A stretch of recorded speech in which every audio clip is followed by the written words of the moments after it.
दोस्तों, मनुष्य का मन भी ना बड़ा चालाक होता है। वह उसे उसके ही जाल में फंसा देता है। हर व्यक्ति के अंदर बहुत सारे अंधविश्वास होते हैं और ऐसा नहीं है कि हर अंधविश्वास गलत ही होता है। जैसे कि मान लें कि आप नशा करते हैं और नशा करके अपने आसपास गंदगी का माहौल बनाए रखते हैं, तो इसका असर आपके जीवन पर भी ज़रूर पड़ता है, चाहे आप माने या ना माने। एक छोटी सी कहानी से मैं आपको ये समझाने का प्रयास करूँगा कि हमारा मन हमें कैसे हमारे ही अंधविश्वासों में बांध के रख देता है। तो चलिए कहानी की शुरुआत करते हैं। एक बार बुद्ध एक नदी के किनारे से गुजर रहे थे और सर्दियों का समय था। सभी लोग मार्ग पर मोटे मोटे वस्त्र ओढ़कर चल रहे थे। तभी बुद्ध की नज़र एक व्यक्ति पर पड़ती है जो नदी के ठंडे पानी में डुबकी लगा रहा होता है।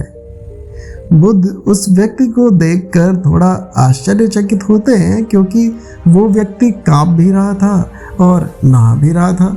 बुद्ध उस व्यक्ति से इतनी ठंड में नदी में डुबकी लगाने का कारण पूछते हैं।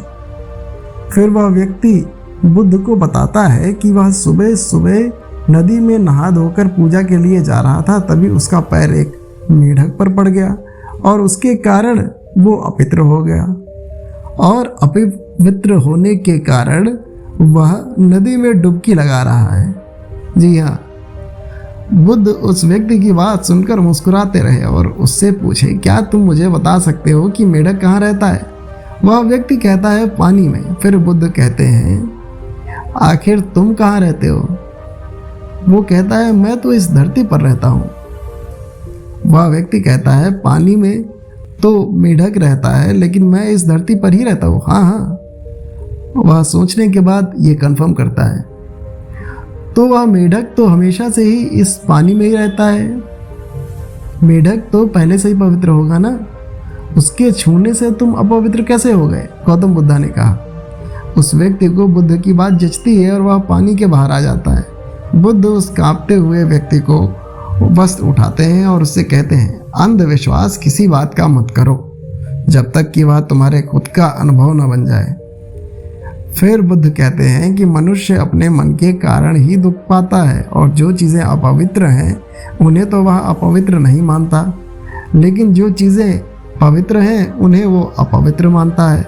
जैसे कि लोग नशा करते हैं, व्यभिचार करते हैं और एक दूसरे से घृणा का भाव भी रखते हैं, लेकिन इन्हें तो कोई अपवित्र नहीं मानता। वे मानते हैं कि कोई जीव जो उनके जीवन में कोई भी प्रभाव नहीं डालता वह अपवित्र है। मनुष्य हमेशा अंधविश्वासों से जीता है, जिसके कारण वो पूरे जीवन अच्छे से जीवन जी ही नहीं पाता। फिर वो व्यक्ति बुद्ध से पूछता है कि सबसे बड़ा अंधविश्वास क्या है? फिर बुद्ध कहते हैं कि मनुष्य का सबसे बड़ा अंधविश्वास ये है कि उसे लगता है कि वह अपने मन के द्वारा ही अपने मन से मुक्त हो जाएगा, यानी अपने मन के द्वारा ही अपने जीवन के सभी दुख से मुक्त हो जाएगा। तुम अपने चारों तरफ देखो और पाओगे कि हर व्यक्ति अपने ही मन के जाल में उलझा हुआ है। कोई डरा हुआ है, कोई उम्मीदों में जी रहा है, और किसी को यह लगता है कि कल सब कुछ ठीक हो जाएगा। लेकिन वास्तविकता ये है कि जब तक मनुष्य अपने मन को नहीं समझेगा तब तक कुछ भी ठीक नहीं हो सकता, और यही शाश्वत सत्य है। वह व्यक्ति बुद्ध से पूछता है कि मन को कैसे समझा जाए? बुद्ध कहते हैं कि जागरूकता के द्वारा। जी हाँ, जागरूकता के द्वारा मन को समझा जा सकता है।